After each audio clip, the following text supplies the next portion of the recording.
disfrutar o disfrutando mi 2014. La palabra de Dios en 3 de Juan, versículo 12, donde acabamos de leer, dice: amado, yo quiero que tú seas prosperado en todas las cosas y que tengas salud, así como prospera tu alma. Lo cual a nosotros nos indica que el deseo de Dios para nuestra vida es únicamente el bien, es únicamente lo mejor. Yo creo que cada uno de los aquí presentes y los que son padres de familia, usted desea lo mejor para sus hijos. Yo no creo que haya un padre de familia que desee el mal para su hijo, ¿o lo habrá? Creo que no. Todos los padres de familia, en su mayoría, desean lo mejor para sus hijos, desean ver a sus hijos alcanzando sus sueños, alcanzando sus metas, alcanzando cada uno de sus propósitos. ¿Por qué razón? Porque son sus hijos y usted los ama. Usted sabe lo que le ha costado el formar a su hijo, el mantener a su hijo, el dar el estudio a su hijo. Por lo tanto, usted desea lo mejor para él.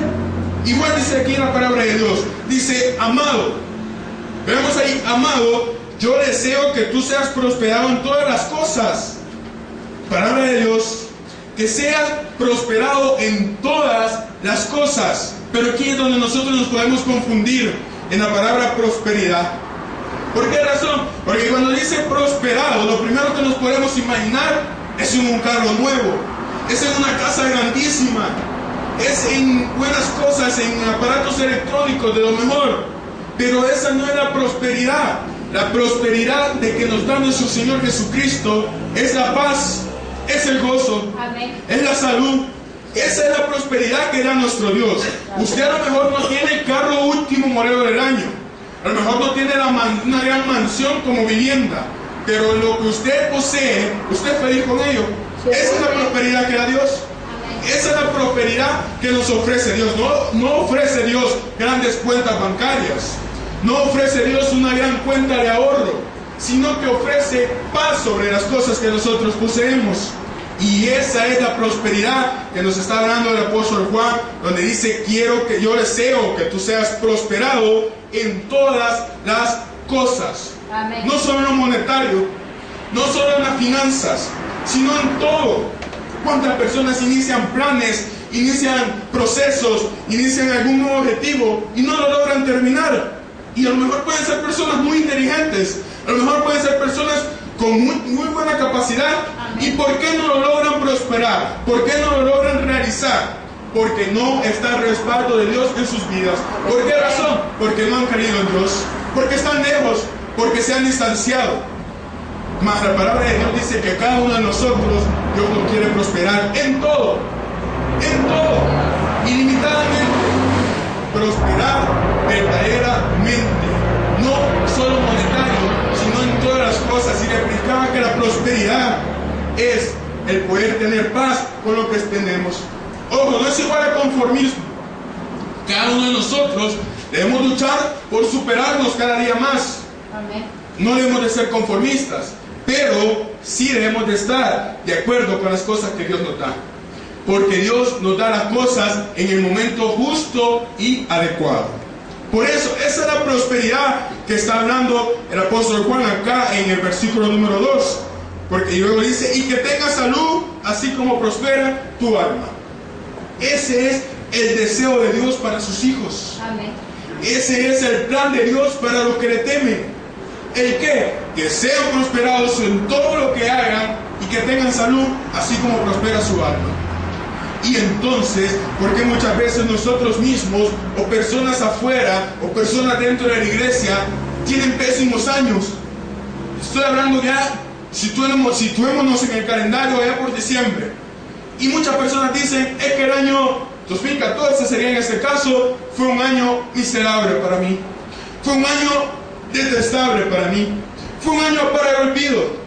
Pero ¿por qué razón? Si acá dice el versículo 2: amado, yo deseo que tú seas prosperado en todas las cosas y que tengas salud, así como prospera tu alma. Entonces, ¿por qué? Entonces, ¿qué pasó? ¿Por qué no podemos disfrutar nuestro año? ¿Y sabe por qué razón?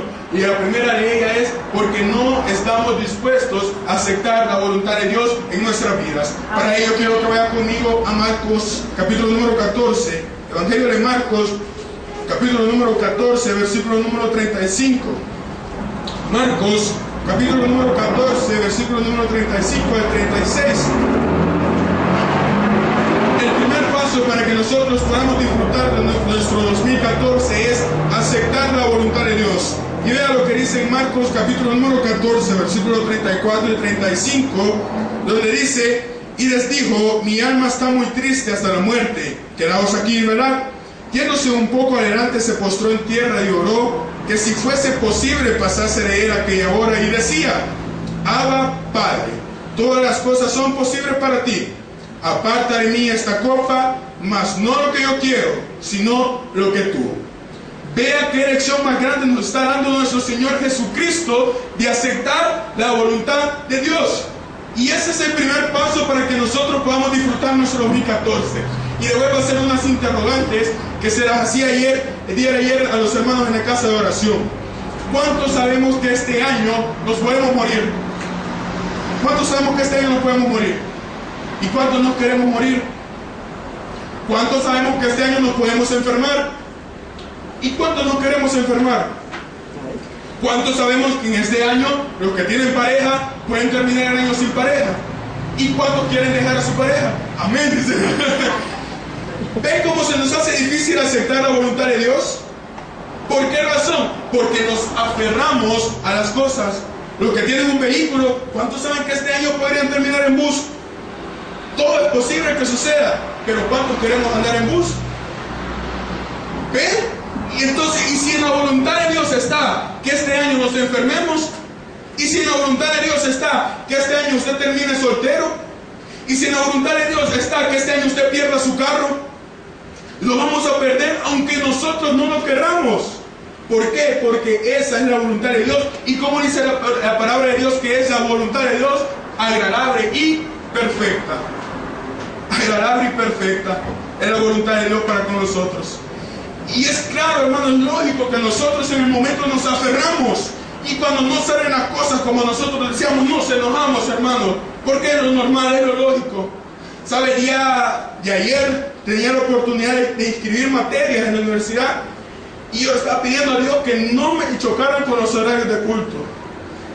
Y lastimosamente me chocó una con horario de culto. ¿Qué cree usted? Yo me enojé. Y era algo noble lo que le estaba pidiendo a Dios. Y me choca con horario de culto. Uno se puede enojar. Uno se puede enfurecer en el momento. Pero todo lo que pasa es permitido por Dios. Ni una hoja de un árbol se cae si no es con el consentimiento de Dios, dice la palabra. Entonces, ¿qué toca? Asumir la voluntad de Dios. Aunque no nos guste, aunque no queramos, pero si esa es la voluntad de Dios, la debemos de cumplir. Yo creo que todos los que estamos aquí nos gustan que las cosas salgan como nosotros las queremos. Amén. Amén. Si no le ha tocado a usted por veces, le pongo un ejemplo práctico. En esos programas de Office que traen las computadoras en Microsoft Word, y que usted quiere mover una imagen, la quiere arrastrar, y arrastra la imagen y se le mueve, y arrastra la imagen y se le mueve otra vez, ¿sí o no que causa enojo? ¿Sí o no que uno se enfurece? ¿Por qué razón? Porque queremos siempre que las cosas salgan a nuestra manera. Queremos que las cosas salgan a mi manera, como yo quiero, como yo lo pido. Mas las cosas no salen a nuestra voluntad, sino a la voluntad de Dios. ¿Y qué pasa cuando no es nuestra voluntad la que se hace en nuestra vida, sino que la de Dios? Nos desesperamos, nos enojamos, nos resentimos. ¿Y qué es lo primero que hacemos? Alejarnos, irnos. ¿Por qué razón? Porque la voluntad de Dios no es fácil de llevar, no es fácil de llevar, mas lo debemos de hacer.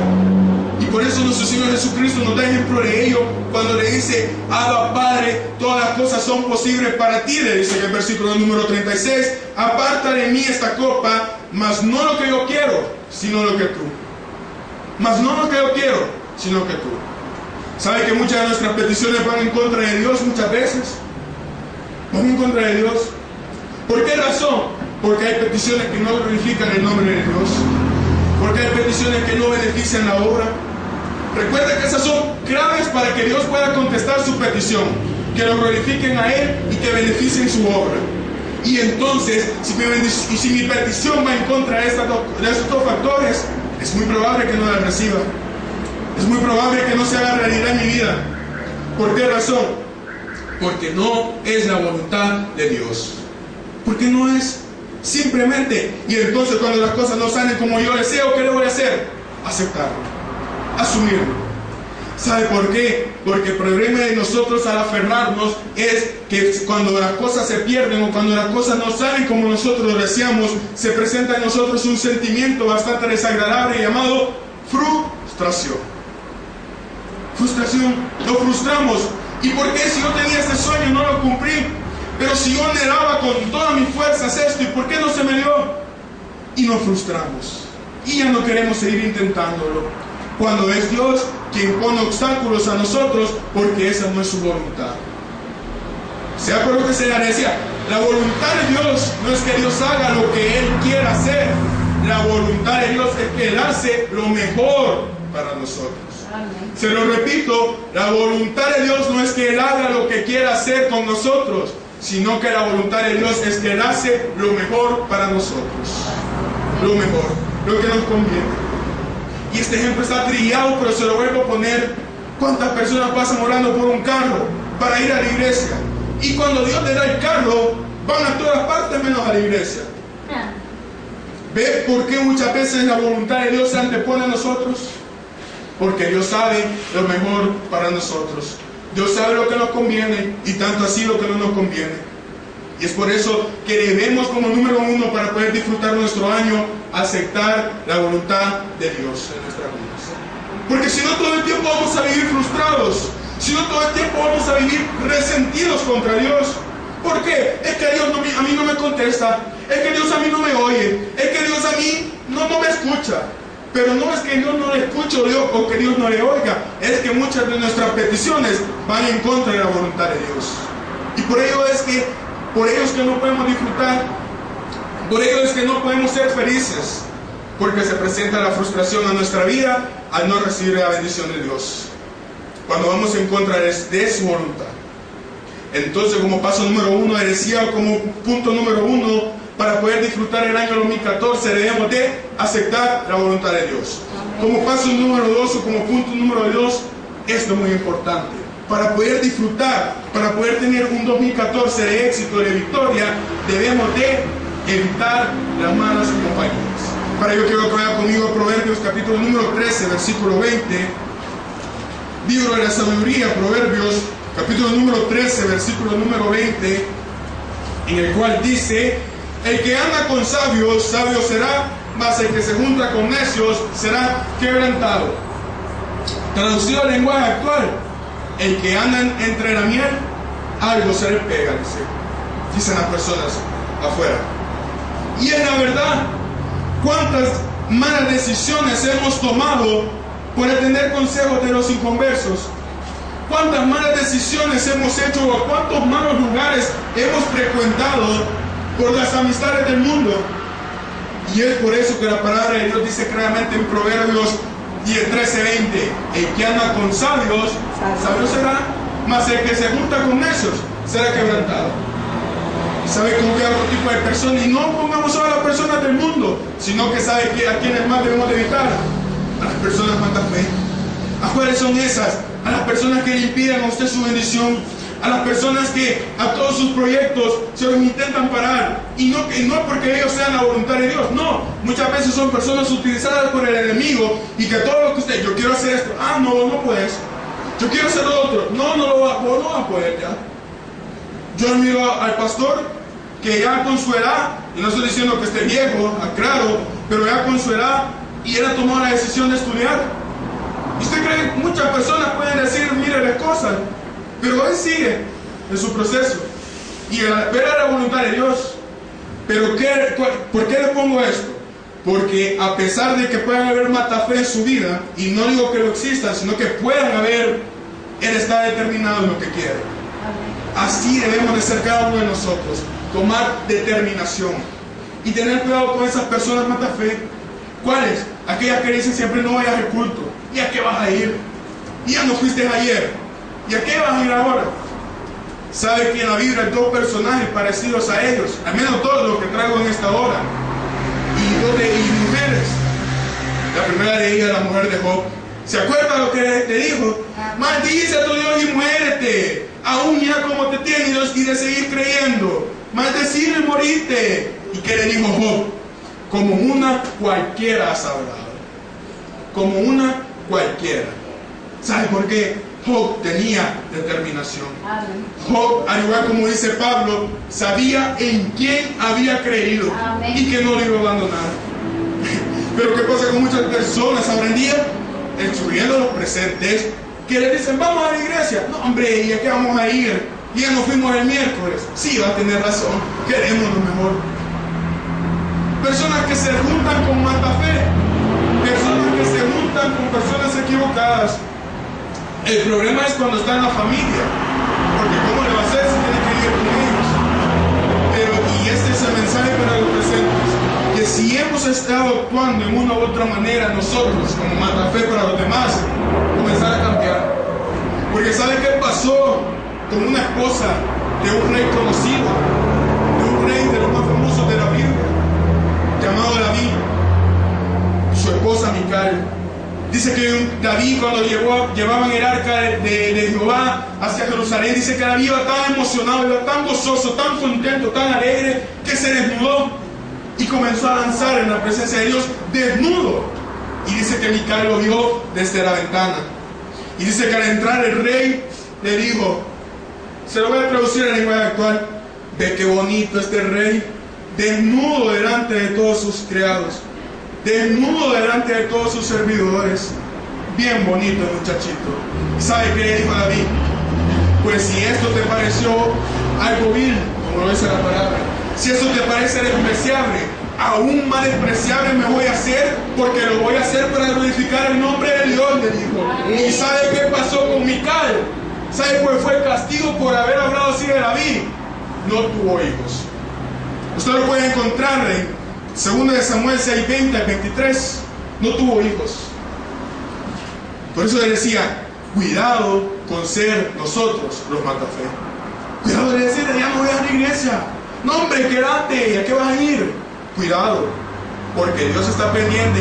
¿Y qué dice? Ojo, que eso cuenta como piedra de tropiezo. La piedra de tropiezo no solo es el testimonio, sino también lo que nosotros decimos. Y entonces, ¿qué dice la palabra de Dios de las piedras de tropiezo?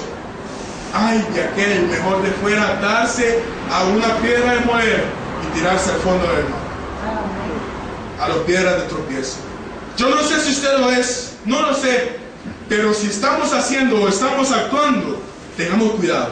Y si usted conoce a personas así, pues llegue con las advertencias también, porque es peligroso, porque se están atrayendo problemas a su propia vida. ¿Sabes? Dice un amigo mío, ellos solitos se están subiendo a la voladora, ellos solitos se están sembrando cuando dicen cosas así. Y esta misma persona que les hablo, que menciona esta frase, dice que un día él es compañero del ministerio en el cual es encargada mi hermana. Dice que un día estaba gozoso y alegre cantando, y la persona que estaba a la par de él le dice, mira vos, controlante, le dijo, mira vos, calmate.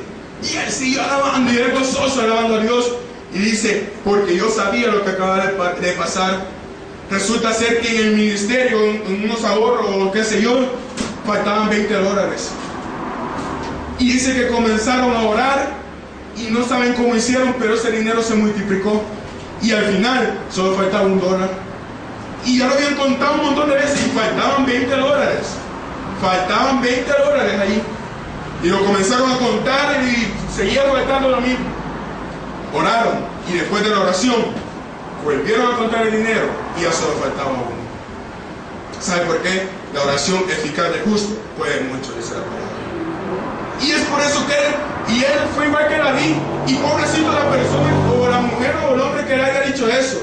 Porque mira, calmate, controlate. No. ¿Y por qué? Si Dios se merece eso y más.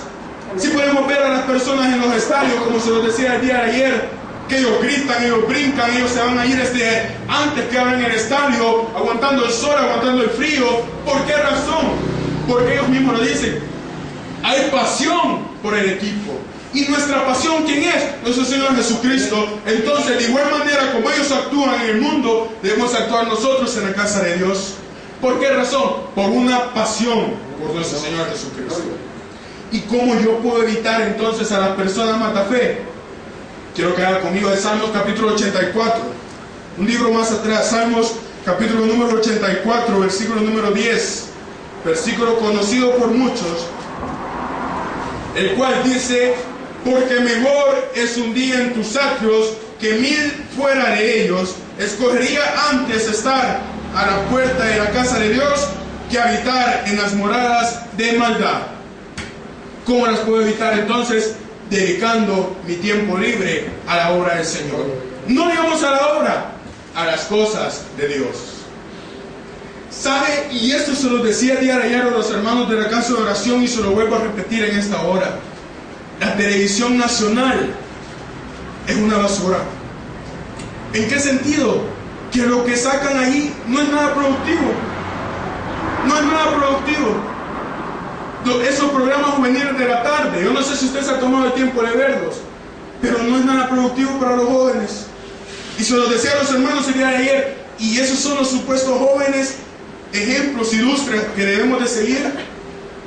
Y le ponía este ejemplo todavía, que un día me puse a perder el tiempo viendo eso, y estaban haciendo una dinámica, los jóvenes, de preguntas y respuestas. Y eran dos grupos, dos parejas, uno de caballeros y una de señoritas. Y les hacen una pregunta bíblica. Y yo aquí quiero ver bien. Y les preguntan: ¿quién mató a Sansón? Literal A, un centurión. Literal B, un filisteo. Literal C, Goliat. O literal D, la liga. Vea qué pregunta y qué opciones las que le daban. Y saben que las señoritas, porque fueron las señoritas de ese grupo que se equivocaron, contestaron que un centurión. Y esos son los jóvenes a seguir. Y esos son los que muchas veces nosotros perdemos el tiempo viendo. Y se los decía incluso el mismo el día de ayer. Y pueden ser señoritas muy bonitas y muy preciosas, ellas muy lindas, pero si no tienen nada aquí, de nada sirve. Imagínense las cosas que salen en la televisión a los jóvenes. Y es ahí cuando nosotros nos contaminamos. Y es ahí cuando nosotros perdemos la visión, perdemos el rumbo que debemos de llevar y comenzamos a equivocarnos. ¿Cuándo? Al perder nuestro tiempo. Por eso dice el Salmo 84:10: porque mejor es un día en tus atrios que 1000 fuera de ellos. Y decía, me molestó, me dolió el saber que no voy a poder estar presente en uno de los cultos. Y no entiendo a los hermanos adventistas de nuestra iglesia. Ya saben cuáles son, ¿no? Los que se congregan solo los sábados. No los entiendo. No los entiendo. Y voy a estar aquí presente, primero Dios, hasta en ayuno y oración, porque gracias a Dios me van a dar los horarios para poder estar. Pero me va a doler no poder estar el miércoles. Y no entiendo cómo los otros hermanos no lo entiendo realmente. Y usted lo está diciendo porque no están presentes, como dijo el pastor el miércoles. No, es que es cierto, hermanos, se han convertido en adventistas. Se comienzan a congregar solo los sábados. Quizá mejor vamos a hacer la iglesia adventista y ya no bautista. No lo entiendo. No lo entiendo, hermano. Sí o no, cuando nosotros venimos a la casa de Dios, nos fortalecemos. Amén. Nos edificamos. ¿Sabe por qué? Porque ese es un refugio para cada uno de nosotros. Amén. Donde venimos aquí y la presencia de Dios llena nuestra vida, y al salir de acá, aunque hayan problemas, aunque haya dificultades, pero nosotros salimos fortalecidos y salimos confiados en que Dios nos entregó la victoria en nuestras manos. ¿A dónde? En la casa de Dios. Amén. En la casa de Dios. Mejor un día en tus atrios que 1000 fuera de ellos. Por eso realmente lo dice el salmista. Anhelo por las moradas de Dios. Anhelo por la casa de Dios. Los que no quieran, pues, allá ellos. Dios sabe el tiempo y el motivo que los va a hacer recapacitar. Dios lo conoce. Ahí es punto y aparte para nosotros. Ya las decisiones de Dios no podemos intervenir nosotros. Pero nosotros debemos, al igual que el salmista David, en el Salmo 84, donde vea lo que dice en el versículo 2: anhela mi alma y aún ardientemente desea los atrios de Jehová. Mi corazón y mi carne cantan al Dios vivo. Anhela. ¿Qué es un anhelo, hermano? Un deseo desenfrenado, algo, una desesperación. Eso es un anhelo.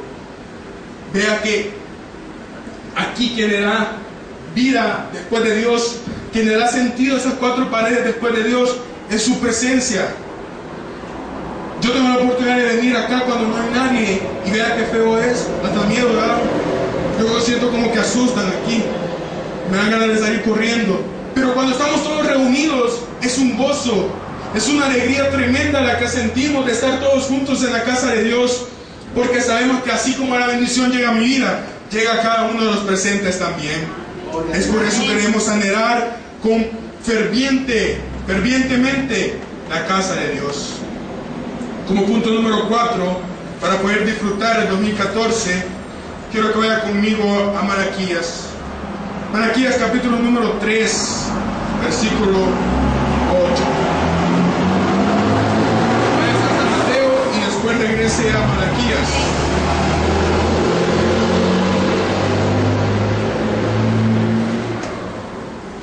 Malaquías capítulo número 3, versículo número 8 y 12.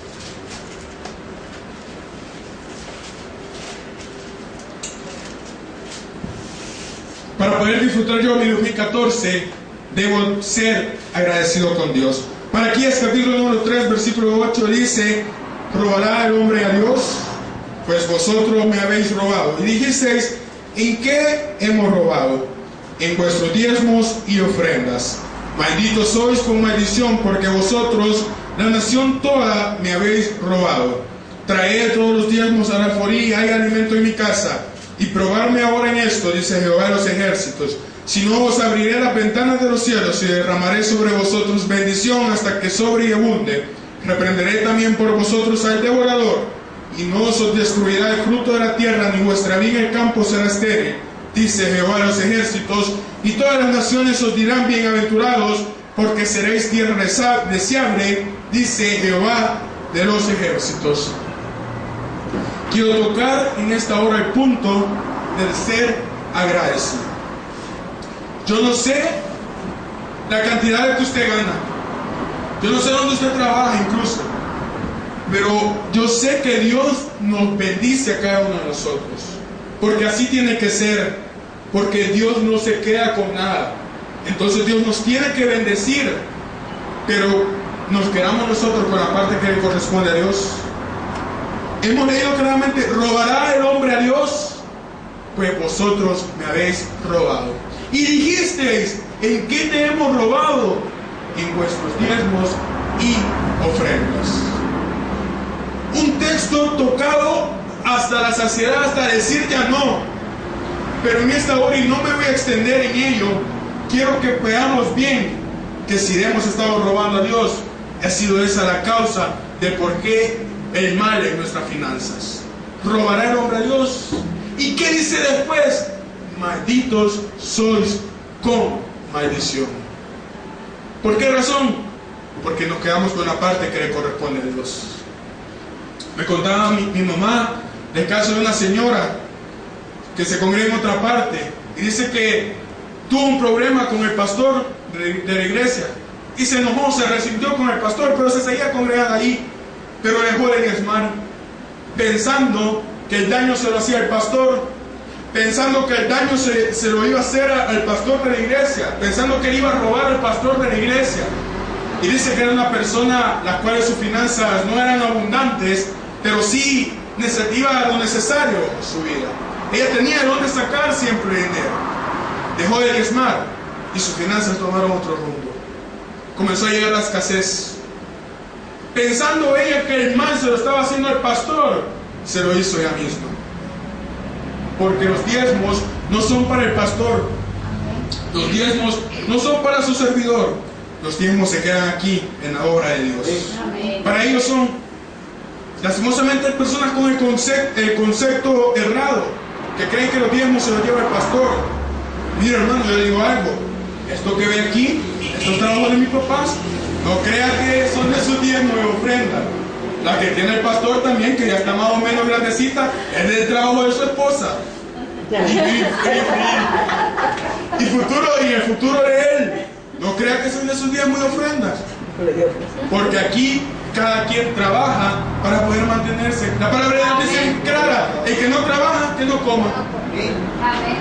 pero los diezmos son para nuestro Señor Jesucristo, son para esta obra, para que esto se pueda engrandecer, para que esto se pueda expandir. Para ellos son los diezmos. Y entonces, si usted ve que sus finanzas no van como usted lo desea, recapacitemos si nos hemos quedado con la parte de Dios y vea cuántas bendiciones le ha dado Dios a usted. Lo que quiere decir que Dios no se ha quedado con nada. Por lo tanto, nosotros no nos debemos quedar con la parte que le corresponde a Dios. Pero todavía no ha llegado la ofrenda.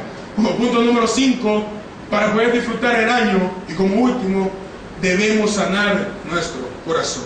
Amén. Y se lo decía, y oramos por ello en la vaga redundancia, en la oración. Debemos sanar nuestro corazón. Muchas veces siempre esa espinita, esa raíz de amargura, ese rencor, ese odio va a estar ahí presente y no nos va a dejar ser felices. Y sabe que lo peor, que mientras esté eso presente, la bendición no va a llegar. No va a llegar la bendición. ¿Por qué razón? Porque debemos nosotros perdonar. ¿O cree usted que usted y yo nos merecíamos el perdón de Dios? De ninguna manera, en absoluto.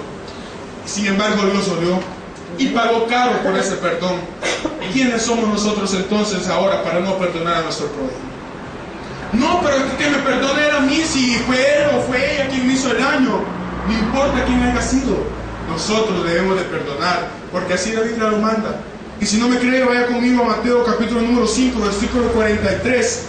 Va a ser la última cita que toquemos esta noche. Mateo capítulo número 5, versículo 43. Donde dice, Mateo capítulo número 5, versículo 43 dice: oísteis que fue dicho, amarás a tu prójimo y aborrecerás a tu enemigo. Pero yo os digo, amad a vuestros enemigos, bendecid a los que os maldicen, hacer bien a los que aborrecen, y orar por los que os ultrajan y os persiguen, para que seáis hijos de vuestro Padre que está en los cielos, que hace salir su sol sobre malos y buenos, y que hace llover sobre los justos e injustos. Porque si amáis a los que os aman, ¿qué recompensa tendréis? ¿No hacen también lo mismo los publicanos? Y si saludáis a vuestros hermanos solamente, ¿qué hacéis de más? ¿No hacen también así los gentiles? Sed pues vosotros perfectos, como vuestro Padre que está en los cielos es perfecto. ¿Qué recompensa tenemos? Le dice el Señor Jesucristo, si amamos a nuestra familia, si amamos a aquella persona a la cual jamás nos ha ultrajado, jamás nos ha insultado. ¿Qué bueno hacemos con él? Nada. Eso debe entender. Nada, no están haciendo nada. Así mismo hacen los inconversos. Mas si nosotros amamos a aquellos que nos ofenden, a aquellos que nos ultrajan, a aquellos que siempre dicen cosas contra nosotros, que levantan falso testimonio contra nosotros, entonces allí sí estamos haciendo la voluntad de Dios. ¿Por qué? Porque dice que Dios es un Dios que hace salir el sol sobre los malos y sobre los buenos, que hace llover sobre los justos y sobre los injustos. Y dice al final, ser igual a nosotros, ser perfectos, porque vuestro Padre es perfecto. Entonces, para yo poder disfrutar mi año retroalimentando el sermón, como número 1, debo de aceptar la voluntad de Dios, lo cual significa no aferrarse a nada si no estás dispuesto a obedecer. Como número 2, debo de huir de los matafe, de aquella persona que impida su acercamiento con Dios, que aquella persona en la cual siempre está en contra de las cosas de Dios. Como número 3, para yo poder huir de los matafe, debo dedicar mi tiempo libre a Dios. Como número 4, para poder ir y que me vayan bien las finanzas, debo de ser agradecido con Dios. Y como número 5, para poder tener una felicidad completa, debo sanar mi corazón. Sacar todo el odio, sacar todo el rencor. No es fácil, no es fácil. Y por eso le decía a la hora de oración, entregue su corazón a Dios, para que sea Dios quien obre en usted y sane su corazón, sane sus heridas. Nosotros mismos como humanos no lo vamos a poder hacer. Mire, hermanos, si con una mala mirada que nos hagan y ya no le queremos hablar a esa persona, no sería si es algo mayor. Pero ¿cómo lo vamos a lograr? Poniendo nuestro corazón en las manos de nuestro Dios. Amén. 2014 en victoria, aceptemos la voluntad de Dios. No nos juntemos con malas compañías. Dediquemos nuestro tiempo a la obra y servicio de nuestro Señor Jesucristo. seamos agradecidos y sanemos nuestro corazón. Démosle un fuerte aplauso a nuestro Dios y vamos a orar en esta hora.